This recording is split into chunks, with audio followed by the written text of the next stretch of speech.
They're both Nike athletes, okay? So I think that's something to think about when it comes to all the back and forth between LeBron and Caitlin Clark. Also, looks like there's going to be a change, and some might call it a big change.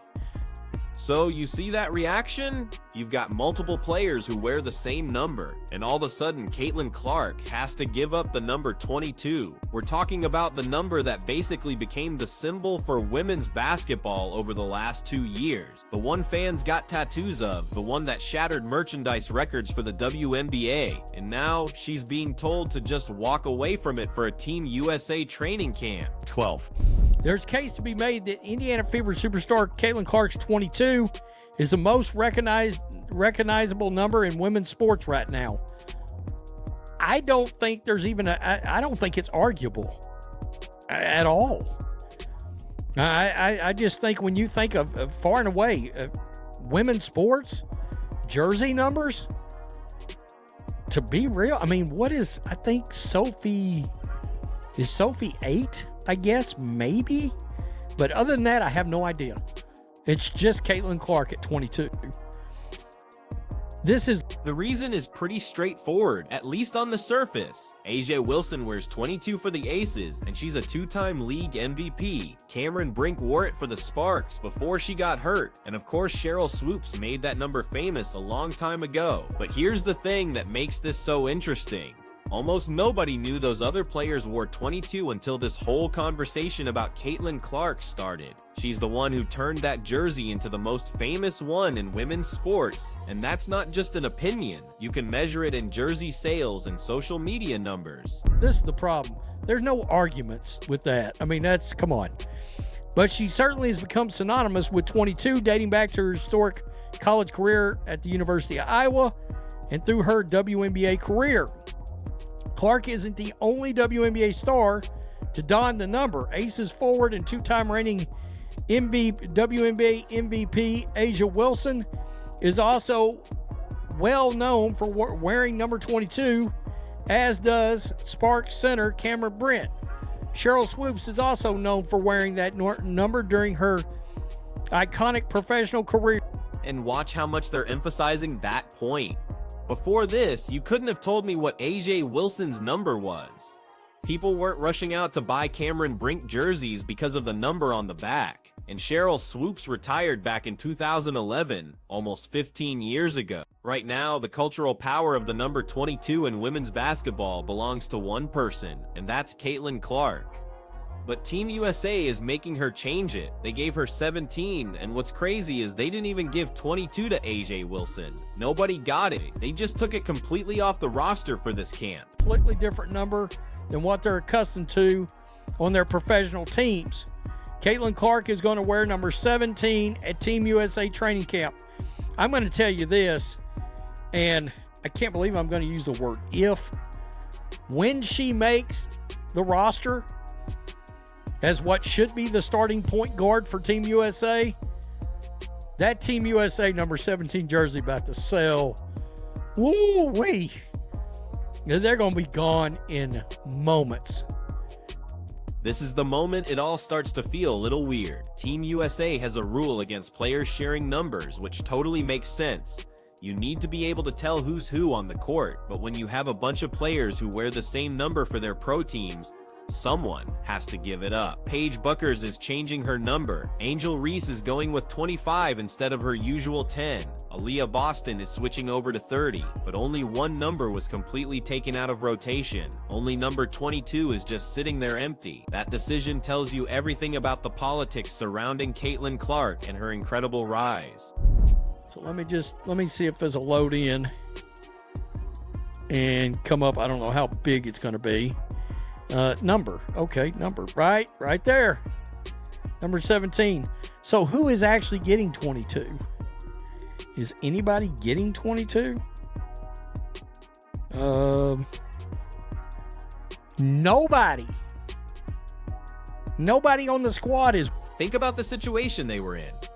If they give number 22 to Asia Wilson, the established two-time MVP, it looks like they're making a statement about who's on top. It's like saying Wilson's resume gives her the right to the number and the rookie has to fall in line. That would have been the politically safe move. On the other hand, if they give 22 to Caitlin Clark, the player who made it globally famous, it looks like they're crowning her the face of Team USA before she's even made the team. The veterans would have been furious, so USA Basketball went with option 3, give it to nobody. It's the ultimate neutral move in a messy situation, and it shows just how carefully they're trying to manage the whole Caitlin Clark phenomenon. But it's going to be strange seeing Clark in 17. Man, somebody might have saw that as a marketing opportunity, to be quite honest. So LeBron James dropped a video out there on his Instaface, his Instagram, I'm kidding. And they put this video out right here, or these pictures out. And Caitlin Clark responded to these. And there you see the response on Instagram itself. Let me just bring this up because somebody grabbed it. Right there, she responded. And it was just various shots. Now here's where the marketing gets interesting. That Team USA number 17 jersey with Caitlin Clark's name on it, it's gonna sell out in hours, not days, hours. Because Clark's fan base doesn't care what number she wears. They're buying the player, not the digit. When she made the All-Star team in July 2024, her jersey outsold every other player combined despite her missing the game with a growing injury. Her Iowa 22 jersey became the highest-selling women's college basketball jersey in NCAA history. Her Fever 22 jersey broke WNBA merchandise records in her first month. The number 17 is about to become the second most iconic number in women's basketball simply because she's wearing it. The interaction matters more than people realize. LeBron James posted a montage on Instagram celebrating his 23rd season in the NBA. Just photos of him playing, captioned Lear 23, and Caitlin Clark responded with one word, King. Kevin Durant commented the same thing, but Clark's response carries different weight because of what LeBron's been doing behind the scenes. He's been one of the most vocal NBA superstars, supporting her throughout her rookie season when she was getting physically targeted by opponents in May and June. LeBron spoke up about it. When media personalities questioned whether she deserved her popularity, LeBron defended her impact on the game. When the Olympic roster controversy exploded in June 2024 after she was left off the Paris team, LeBron was one of the few NBA stars who publicly said she should have been included. And here's what makes that support significant. They're both Nike athletes. LeBron has one of the most lucrative shoe deals in sports history. Caitlin signed an 8-year deal with Nike in April 2024, worth a reported $28 million, the richest shoe deal in women's basketball history. So when LeBron promotes Clark, he's not just being supportive, he's protecting Nike's investment. He's ensuring that the next generation of basketball fans stays within the Nike ecosystem. Because if Clark succeeds, if she becomes the face of women's basketball for the next decade, Nike win, and LeBron's legacy includes helping build that bridge. But there's something else happening here. LeBron is 40 years old. He's missed multiple games this season due to injury. The Lakers are struggling. Everyone knows this is probably his final season before he either retires or takes that rumored $200 million offer to play 2 seasons in Saudi Arabia. So when he posts LeBron on the year 23 and Caitlin responds, King, it's a passing of the torch moment, the biggest star of this generation, acknowledging the biggest star of the next generation, and that matters because of who else isn't doing it. NBA players have been falling over themselves to support Caitlin Clark.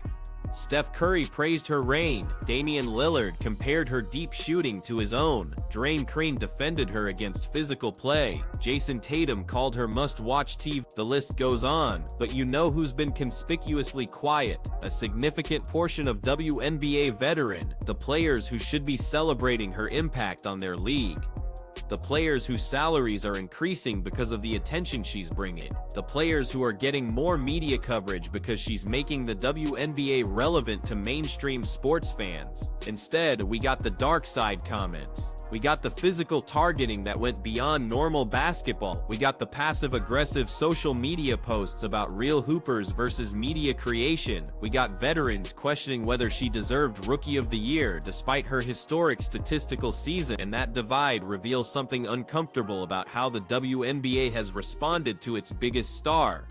Think about what happened at the All-Star game in July. Caitlin was injured and couldn't play, but her jersey still outsold everyone else's. Fans showed up wearing her number. The broadcast mentioned her constantly, and you could feel the tension from some veterans who felt like they were being overshadowed by someone who wasn't even on the court. That's not Caitlin's fault. She didn't ask for that level of attention, but it created resentment anyway. Now she's heading to Team USA training camp wearing number 7. She'll be competing for a roster spot on the team that left her off the Paris Olympics roster 6 months ago. The same team where A'ja Wilson, the two-time MVP who some veterans believe deserves more recognition than Clark, will be wearing a different number 2. The same team where Angel Reese, her college rival who some fans pit against her constantly, will also be adjusting to a new jersey. And all of this is happening while USA Basketball carefully avoids giving anyone the symbolic victory of wearing 2. This training camp is going to be fascinating, not just for the basketball, but for the dynamic, because Caitlin Clark should be the starting point guard for Team US. Her court vision, her range, her ability to create offense out of nothing. Those skills translate perfectly to international play, but will she get that opportunity, or will politics and veteran preference push her to the bench? We're about to find out. What's clear is that the number on her jersey doesn't matter to her fans. They'll buy the 7th, they'll watch the games, they'll support her regardless. But it matters symbolically because an elite that struggled for decades to build mainstream relevance, they finally have a superstar who can deliver it. And instead of embracing that unanimously, instead of every veteran celebrating what she's bringing to women's basketball, we're still seeing resist. We're still seeing people question whether she's earned her popularity, as if any athlete controls how many fans they attract. LeBron James understands what Caitlin Clark means for basketball. Nike understands it. NBA players understand it. Casual sports fans understand it.